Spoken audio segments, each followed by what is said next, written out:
प्रणव कथा कहबी तो प्रणव रे जो 9 प्रकार बाधा दूर हो जाए मुझे श्लोक आकार कहबी व्याधि स्थान संशय प्रमाद आलस्य अविरति भ्रांति दर्शन अलब्ध भूमिकत्व अनवस्थितत्व ये 9टा बाधा ताको आउ थरे खाली स्वल्प समय भीतर मु रिपीट कर देउछि। व्याधि व्याधि दी प्रकार गोटे शारीरिक व्याधि गोटे मानसिक व्याधि जेतेबेले मनीष प्रणव जप करिवो तो सेतेबेले कोन हबो ना तार जो जप समय रे हम शरीर भीतर गोटे वाइब्रेशन बा कंपन सृष्टि हो से कंपन द्वारा हमर जो जीवकोष गुडा अछंती जो गुडा इनएक्टिव हे कि रहउछंती ए कंपन द्वारा से माने एक्टिव हे जिवे। ए प्रणव को नहीं चीन सरकार बा चीन रो वैज्ञानिक माने एक्यूपंक्चर चिकित्सा भी बाहर कर दैछथि कारण कोनोसी संवेदन वाइब्रेशन बा जे यदि कंपन शरीर भीतर सृष्टि हुए तेबे प्रत्येक जीवकोष सहित इंटरकनेक्टेड अछि कारण प्रत्येक दिन हम शरीर भीतर किछि जीवकोष डेड सेल होछि किछि पुणी नुआ जन्म होचंती दैनंदिन गठन चले छी दैनंदिन गठन कोष विभाजन तेणु यदि ये दैनंदिन से प्रणव अभ्यास करंती ठीक भाव रे करंती तबे कोन हबो प्रणव अभ्यास रो गोटे विधि अछि ताको भागवत रे मध्ये वर्णना अछि जे आपनकर जानू जुगले बेनी पानी थापी बुवेल काल जानी ओंकार पवन निश्चलू तोड़िबु हृदय कमलू केमिति तोड़िबु ताकू भी वर्णना आइछि। उत्तम नाद घंट सोने मन पवन एक ध्याने जेतबे तोड़िबु सेतबे तो भितरे कोन भाव सृष्टि हो ना निरते अंग पुलकित नयनु अश्रु जलपात अंतद्रविव सेहि जले मन जा रहिब निचले भागवत भी ता प्रमाण कर दिया है। तेणु व्याधि आपण भितर जो प्रकार जो प्रणव जप द्वारा आपण भितर थिबा जो इम्यूनिटी पावर रोग प्रतिरोधक शक्ति वृद्धि पाइबो एवं प्राण सतेज हबो जा फल कि आपण कोष गुडा जो विभाजन नहीं इनएक्टिव रहउतले सेडा एक्टिव हे जिवे आपनकर कोनोसे प्रकार रोग जीवाणु आपनकर शरीर भितर प्रवेश करि परिबनि सेति पई कहै जाय yoga curative as well as preventive जहा थिबो भलो करि देबो आउ जहा रोग जीवाणु भितर प्रवेश करिया को आसुतबे तसे आसिया को दबने प्रिवेंटिव। अच्छा स्त्यान योग साधन रे अनुत्साहता प्राय तो अधिकांश मुनि मानकर प्रथम अवस्था रे जेमति का से माने साधन करंती परवर्ती क्षेत्र रे से माने अनुत्साही हे जानते उत्साह कमी जाए। तेणु दैनंदिन यदि से प्रणव ठीक रे करूथबो तेबे कोन हबो ना तार योग साधन प्रति अनुत्साह भावटा कटि जिवो कोनोसी प्रकारे अनुत्साह उत्साहता भीतर हेबो दैनंदिन साधन करिया पई उत्साह रहबो कारण से आनंदित होबो एवं से जानि जिवो ता भीतर गोटे प्लेजर इनर प्लेजर सृष्टि हो जोटा कि भीतर आनंद तो तेणु ता भीतर सही अनुत्साह भावटा कटि जीव जोटा कि स्त्यान बोली योग शास्त्र कहउछि। तृतीय राशि संशय से पूर्व जेतले योग साधन नै नथिला सेतले निज ऊपर विश्वास रखि नथिला काल्पनिक ईश्वर ऊपर विश्वास रखिते जेतले से दैनंदिन प्रणव करिवो एवं सत्संग करिवो श्रद्धा करिवो तेबे कोन होबो ना ता भीतर संशय दूर हो शंका दूर हो निज ऊपर भरोसा आसीबो जाओ मो भीतर गोटे इमिति शक्ति अछि जो शक्ति द्वारा मु सब जिनिस को ठीक भाव रे बुझिबार क्षमता रखि परिबे से सब भय करतोला संशय मनुष्य कोन हुए ना भयभीत हुए कारण तार निज ऊपर भरोसा नहीं निज ऊपर आत्मविश्वास नहीं सेति में आपण जे प्रणव करिवे रेगुलर तबे कोन हो ना आपण को भीतर थिबा संशय दूर हे जो एवं आत्मविश्वास जागृत हो आउ कोन हो ना प्रमाद जे खामखियाल मनोभाव आपण को भीतर रहे से आपण कौन करती ना आज करदे आउ 2 दिन करेंगे पुणी कले आउ करेंगे आपण भीतर गोटे जोश जोटा कि आपण निरंतर जो प्रकार जो भावधारा से भावधारा खंडित हो जाए कहते प्रमाद प्रमाद शब्द माने प्रमाद पड़ी जदि दुख पड़ी तेणु जो खामखियाल मनोभाव रे आपण भी करें ना तेणु खामखियाल भाव सी ऊपर को उठिब एवं सबुरा मन रखिबार शक्ति से धारण कर प्रमाद जो कटिज प्रणव द्वारा से भितर कौन हम ना सबु जिन को ठीक ठीक मन रख ना अनेक मुनि आसती प्रणव शिखती चक्रभेदन क्रिया 50 थर देखिले भी से मन रहे से प्रमाद भीतर अच्छा प्रणव ठीक करूना जो प्रणव क्लियर हो गला से सब मन रही किसी असुविधा नहीं से मुनि कौन करते सर्वप्रथम आगे प्रणव दौले ये प्रणव क्लियर है तो मुझे चक्रभेदन देवी तेणु से ये धीशक्ति बढ़ी मन रखार शक्ति आपंकर बढ़ प्रमाद कटिज तेणु बढ़िया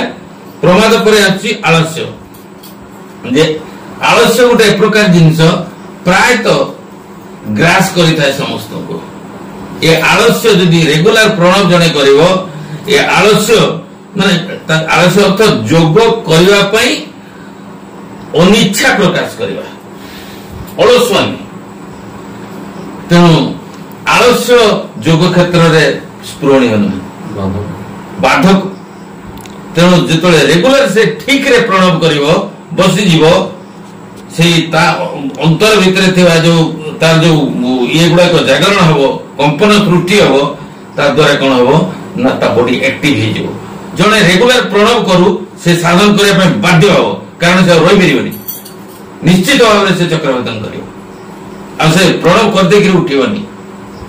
कारण से रेगुलर प्रणव करुच्ची ठीक रे करुच्ची एवं तार प्रणव उच्चारण विधि ठीक होची प्रणव तो 2 प्रकार आप जानी भल भाव सस्यवाचक प्रणव बोली कहती सानुनासिक अनुनासिक तेणु आमे नाक सह वर्तमान जोटा करबा ता होची सानुनासिक जे नाक रहित वर्तमान अनुनासिक जे तेणु आमे सानुनासिक प्रणव रे आमे गुरुत्व दबा तापर कोन अछि तेणु सेति पई आलस्य ता द्वारा पळे जीव आलस्य पर कोन अछि न अविरति विषय द्वारा इंद्रिय संयोग हेतु आसक्ति बोधरे लिप्त भाव जहाँकि आपनकर जोग कथाटा ख्याल रे बहुत समय रहे नहीं जे मु ए प्रकार मोर स्वरूप कौन ए प्रकार सत्संग रे बसितिली मते जोगी कहउथले बा समस्त ज्ञानी माने कहउथले बा मु शास्त्र पढितिली बा शास्त्र अध्ययन करितिली से जो कोन हो ना से धीरे बेले बेले छाड़ो कारण से विषय रसरे मजिलु सत संग को तेजी चतुरी तनया तनुकु सदा मनरे हेजी ये विषय भितर मन को अत्यधिक आसक्त करे दबो से कौन हम ना अविरति ता भितर देखा दबो विरति से किछ विरति से छाड़ो मासे 2 मास 3 मास छाड़ दबो किछ करबनी जाओ किंतु जदि से रेगुलर प्रणव करूता है ये अविरतिर दोष ता भितर रहिबो नाही तेनु आ कोन प्रकार से छाड़ी परिबो नाही कारण निज जीवन को किए कौन छाड़िलानी निज जीवन किए छाड़ो ये अज्ञानतार पड़ी मोहरे पड़ी माया रे पड़ी आमे कौन करूचु ना अहंकार को मु बोली भाविक बंचीचु किंतु मो भितर असल मु जो जीए ये अहंकार मुटा मु नुहे असल मुटा होची मु जान होची तेणु ये अविरति दोष पारे जो भ्रांति दर्शन अनेक मनुष्य मानक भितर आप जोग साधन दे देथिबे मु देखिछि बहुत साधक आसीचंती एवं सेमाने हठात की कहते एटा होची कलिजुग ये कलिजुग रे कोन आमे करी कि जे करि पाइबा हम द्वारा कोन संभव आमे तो हरि नाम नेले हबो हबो एते कथा केमिति करबा सेति पई हमर जो शिवमुनि थिले किसको कृपा करने के लिए बोल रहे हो तू कर पा कृपा करके पा करी पा कहा को तो कहूचु दबो किए तोते एठी किए क्या देलानी ना दब जे जहा करिछि से ता पाइबो सेति कहते जे जहा करणीर फले भोग बुंजुची मोहि तले आपण कला कर्म मान आगु होइबु सावधान तेणु कर्म होचे मूलपिंड तेणु से जिनसटा रहिबनी जोटा कि आपण भ्रांति दर्शन से भ्रांति दर्शन भूल जिनस रहिबनी भ्रांति तो बहुत 5 प्रकार भ्रांति अछि से भ्रांति गुडा को जदि प्रणव ठीक ठीक हे गला ताले ए जो भूल दर्शन आपन के भीतर रहबनी एटा हबनी एटा हबो ये ठीक नुहे ये भूल नुहे ये प्रकार गंडोल भीतर से रहबनी से सच्चा मुनि हे जो अच्छा तापर अछि अलब्ध भूमिकत्व समाधिर निकटतर हेई मध्य जेतबेले तार एई जो तार रचित संसार उपरे गुरुत्व थाए से समाधिर निकटतर हेई मध्य ये जड़ को छाड़े नहीं एवं सेटू कस पड़े जाई पारे ता सब अलब्ध भूमिकत्व तेणु कौन हुए जे पाखु को पहुंची थिबो किंतु पहुंची परिबो खसी पड़िबो भय यदि प्रणव से रेगुलर करे ये अलब्ध भूमिकत्व मध्य कटि जीवो कारण ये जे सेति में मु लिखितली जे बजा बजा रे मनुआ बसी मुरली बजा बजाइले नीति पाइबु मुक्ति बोले छाड़ी देबु पितुली पूजा बा पितुला पूजा प्रणव मुरली कही देले कोली ये प्रणव रूपक मुरली जी दैनंदिन बजाउतो तेबे से निश्चित भाव रे ये जो अलब्ध भूमिकत्व ता भितरे आसी परिबो नाही भय लागि रोइबो नाही ता भितरे तापर आसी अनवस्थितत्व समाधि रे पहुंची स्थिर ही रही न पारियो बुझि परले समाधि रे पहुंची जी स्थिति रही बने तार सटान की खजु किंतु अनुभव रहिबो ये उठे आपण को भितरे थिबा दोष ये प्रणव यदि ठीक ठीक भाव रे हेची कंटिन्यू से यदि प्रणव ठीक ठीक भाव रे करे तबे कोन हबो ना से ये दोष मध्य तार रहिबो नाही से दोष मध्य हटेली एवं सेतबेले हबो कोन ना तदादृष्टु स्वरूप अवस्थान से किछि मुनि भी हमर अछंती गुरुदेव जेतले थिले से कहउतले जदि जने प्रणव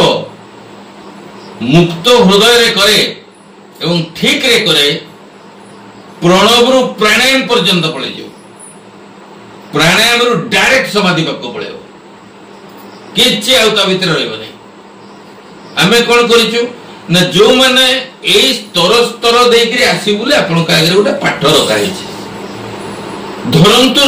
जड़े से पाठ को बुझी पारु नहीं किंतु ता भितरे अंतकरण निर्मल अछि ताकू डायरेक्ट कहि दियो सी बुझी जीवो सेति पई भोले बाबा थिले सी कहउतले ये मुनि समाज ज्ञान को दीटा लोक बुझंते किए ना जने टिपो वाला नहीं तो जने टुप्पी वाला जहाँ भितरे ज्ञान अच्छी सुभाषिता कहुचे जस्य नास्ति स्वयं प्रज्ञा शास्त्र तस्य करोति किम लोचनाभ्यां विहीनस्य दर्पण किं करिष्यति जे किछि जानिनी ताकू कहिदेले से बुझिबो जाको धरे से धरलेला आ जे जानिछि ताकू ठीक कथाटे कहले से भी जानदो किंतु मझी मझिया लोक जानि परिबनी काहे कि ना दृढ़े तरंती मुड़े तरंती मझी मझी लोक बुढ़ी मरंती से तो एटा को विश्वास करो सेटा को विश्वास करो तो केटा दियो तेनो दुई ना बेरे देई पा छाती फाटी प्राण तेनो आपण माने ये प्रणव को छाड़ंतो नहीं ये प्रणव होची आपनकर सिंह द्वार ये सिंह द्वार जेतबेला आपनकर खोली जीवना सेतबेले निश्चित भाव रे जगतर नाथ जगन्नाथ आपण को जो हृदय भितरे सदा सर्वदा विराजित अछंती आपण ही निजे निजको बोध करिवे निजे निजको पाइबे केबे भी आपण अप्राप्त नाहंती प्राप्त अछंती किंतु विस्मरण हो जाई ଆପଣଙ୍କର ସ୍ମରଣରେ ଆସିଯିବ। ତେଣୁ ସେଥିପାଇଁ ଆଜିର ସତ୍ସଙ୍ଗରେ ମୁଁ ଏତିକି ଆପଣମାନଙ୍କୁ ଯୋଡ଼ହସ୍ତରେ ଅନୁରୋଧ କରିବି ଯେ ଉଚିତ ମାର୍ଗରେ ବା ଠିକ ଭାବରେ ଆପଣ ପ୍ରଣବକୁ ଯୋଉ ଶିଖେଇ ଦିଆଯାଇଛି ତାକୁ କରନ୍ତୁ ଏବଂ ଶୁଭ ଭାବନାକୁ ହଜମ କରିଦିଅନ୍ତୁ, ମୁହଁରେ ଗାଆନ୍ତୁନି। ସେଥିପାଇଁ ଶିବମୁନି କହିନାହାନ୍ତି ନା, ଜିହ୍ବା का जप जोग नहीं है, भीतर मूड जा केंद्र वही है, तेरा निज भी वही कही है, देखो भीतर शब्दमय हम, मन से मन में जपो शिव ओम। तेणु आपण को जो भीतर जो शुभभावना को आपण हजम करदेले आपणकर संपूर्ण भाव आप निज जीवन में उतारी नेले आपण जीवन पाइले। हम है अमर निरोग है, हम सर्व शक्तिमान है, सुंदर जुबा बलवान है, धनवान है भगवान है। हम है अमर, कौन अमर है? किए आपण को भीतर किए अमर? आपण जहाँ को मुँह बोली भावी सीए ना गुरु आपण को जे मुँह को धरे देले सीए? एबे बुझिबा दायित्व आपणकर, करिबा दायित्व आपणकर। जे करियो जदि नै जिबे आपण आपणकर दायित्व तेबे आपण पाइबे आपणकर अस्तित्व। जदि आपणकर छाड़ी देबे दायित्व आपण हजि जीव अस्तित्व। तेणु अस्तित्व को जेतबे आपण लब्ध हेबे तो सेतबे आपण दायित्व सह सब गुड़ा को समापन करिया को पड़े। एति कहि मु आजिर समस्त मुनि मुनिमती मानकु